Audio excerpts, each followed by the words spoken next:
Kapacitu pamäťového priestoru je možné rozšíriť aj externými médiami, či už klasickou mechanikou CD, DVD alebo najnovšie diskom typu Blu-ray s kapacitou až do 50 GB.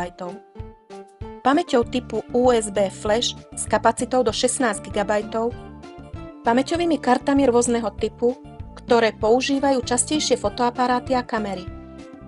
Ak počítač nie je vybavený vstavanou čítačkou kariet, je možné použiť externú, pripojenú cez USB.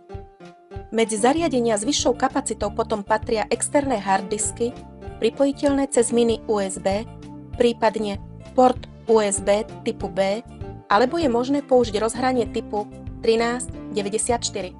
Ak počet USB portov nepostačuje, je možné použiť USB rozbočovač.